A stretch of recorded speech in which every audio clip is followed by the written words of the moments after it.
పార్లమెంట్లో జరుగుతున్న విషయాలపై ప్రధానమంత్రి నరేంద్ర మోడీ వ్యాఖ్యలు హాస్యాస్పదంగా ఉంది అని కేంద్ర మాజీ మంత్రి కాంగ్రెస్ పార్టీ ముఖ్య నాయకులు కెల్లి కృపారాణి అన్నారు. నగరంలోని ఇందిరా విజ్ఞాన్ భవన్లో సోమవారం నిర్వహించిన విలేకరుల సమావేశంలో ఆమె మాట్లాడారు.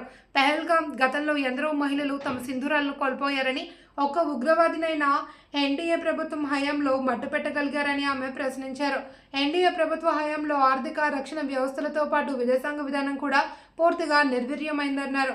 ఈ కార్యక్రమంలో కాంగ్రెస్ నాయకులు గాదెం వెంకట త్రినాథరావు, రెల్లా సురేష్, కెల్లి రామ్మోహన్ తదితరులు పాల్గొన్నారు.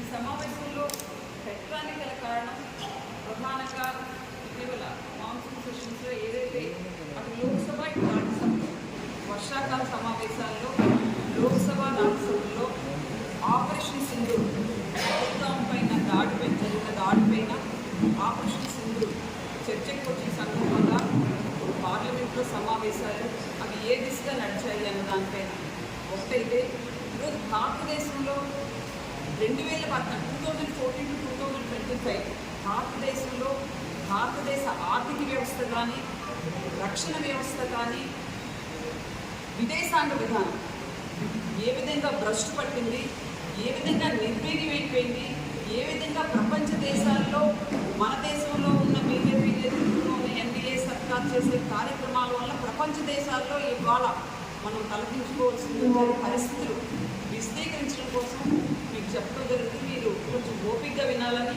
మీకు దీని పట్ల ఏదైనా సందేహాలు ఉంటే అవి నివృత్తి చేసుకోవచ్చని మీకు వేడుకుంటూ, ఆపరేషన్ సింధూర్ మనం చూసాం. వర్షాకాల సమావేశాల్లో ఆపరేషన్ సింధూర్ గురించి చర్చ జరుగుతుంది. ఈ సందర్భంలో అధికార ప్రభుత్వం ఏమంది, ఆపరేషన్ సింధూర్ను మేము తాత్కాలికంగా విరమించాం.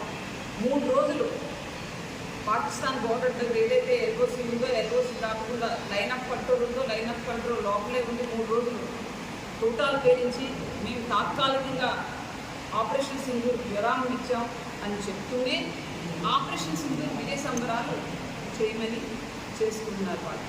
దాని పట్ల విపక్ష సభ్యులు ఎవరైతే ఉన్నారో, ఇండియా కూటమి ఎంపీలు ఎవరైతే ఉన్నారో, ఆ భారతదేశ పార్లమెంట్లో leader of opposition Shri Rahul Gandhi గారు వీరు కొన్ని ప్రశ్నలు సంధించారు. ఏ విధమైన ప్రశ్నలు అంటే, 100 రోజులు గడిచింది పెహల్గాం ఉగ్రవాదం జరిగి 26 మంది చనిపోయారు. అందులో ఎంతోమంది నవవధుల తాలూకా సింధూరం రాలిపోయింది. ఎందుకు మీరు సీజ్ ఫైర్ చేశారు? అసలు సీజ్ ఫైర్ నేనే చేయించాను. భారత్ పాక్ మధ్య కాల్పులు విరమించాను.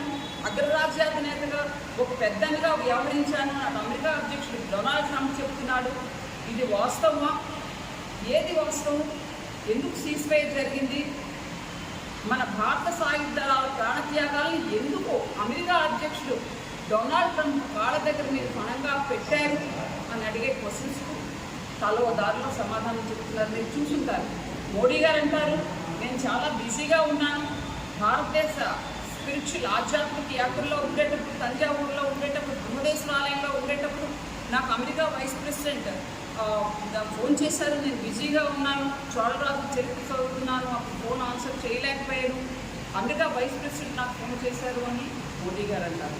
విదేశాంగ శాఖ మంత్రి జయశంకర్ గారు వారేమంటారు, అసలు ఈ యుద్ధాన్ని, ఈ సీజ్ ఫైర్ని మాకు వేడుకున్నారు, పాకిస్తాన్ డిఎంజీఓ వేడుకున్నారు, విజ్ఞప్తి చేశారు, మేము ఆపేస్తామని జయశంకర్ ప్రసాద్ గారు అంటారు. అటు రక్షణ శాఖ మంత్రి అంటారు, మేము 22 నిమిషాల్లో ఓన్లీ వితిన్ 22 సెకండ్స్ పాక్ ఉగ్రవాదుల స్థావరాలను మేము కొల్లగొట్టాం. 7 ఉగ్రవాదుల శిబిరాలు ధ్వంసమైపోయిన వెంటనే పాకిస్తాన్ దేశీయులు, పాకిస్తాన్ వాళ్ళందరూ మాకు కాళ్ళబేరానికి వచ్చారు, మేము ఆపేసాం యుద్ధం అని అంటారు. 3 రోజులు చూస్తున్న యుద్ధాన్ని మీరు ఆపారు. ఎందుకు యుద్ధం ఆపారు అంటే ఈ తలాకోకాలని క్వశ్చన్స్ వేగ్గా చెప్పి, ఎందుకు యుద్ధం ఆపారు అంటే 61 సంవత్సరాల క్రితం చనిపోయిన భారత తొలి ప్రధాని పండిట్ జవహర్లాల్ నెహ్రూ పేరు ఎత్తుతున్నారు. ఎందుకు యుద్ధం మీరు ఆపారు అంటే 1964లో చనిపోయిన పండిట్ జవహర్లాల్ నెహ్రూ గురించి గుర్తు చేసుకుంటున్నారు. జవహర్లాల్ నెహ్రూ పిఓకేని ఇచ్చారు. జవహర్లాల్ నెహ్రూ ఎల్ఓసిని ఎప్పుడూ దాటలేదు అని జవహర్లాల్ నెహ్రూ మీరు తప్పుకొస్తున్నారు. ఎందుకు మీరు సీజ్ ఫైర్ చేశారు? మీకు నిజంగా ట్రంపే మీకు సీజ్ ఫైర్ చేయమన్నారా? ఇది వాస్తవమా? ఇది వాస్తవం అయితే ట్రంప్ చెప్పింది అబద్ధమైతే అబద్ధం, నిజమైతే నిజాన్ని మీరు ఒప్పుకోండి అంటే ఎప్పుడో 1984లో చనిపోయిన మహిళ భారత మాజీ ప్రధాని ఇందిరాగాంధీ గురించి మీరు కోట్ చేస్తారు. 1991లో చనిపోయిన రాజీవ్ గాంధీ గురించి కోట్ చేస్తారు. నాకైతే ఆ సందేహం వస్తుంది, ఏవైనా వారి ఆత్మలు మీతో వచ్చిన ఆత్మలు మాట్లాడుతున్నాయా? వారి గురించి మీరు ఎందుకు ప్రస్తావిస్తారు? 3 రోజుల ఆపరేషన్ సింధూర్ను తుస్సుమని చేసి ఆనాడు 1971లో బంగ్లాదేశ్ లిబరేషన్లో భారతదేశం పాక్ యుద్ధానికి వచ్చి బంగ్లాదేశ్ వారితో మీరు పోల్చుతున్నారు. ఎంత హాస్యాస్పదంగా ఉందండి ఈ విషయం. ఎవరైనా నమ్మగలుగుతారా దేవి? ఎందుకు మీరు ఆపారు అనే దానికి సమాధానం చెప్పలేక ఈ విషయం చెప్తున్నారు.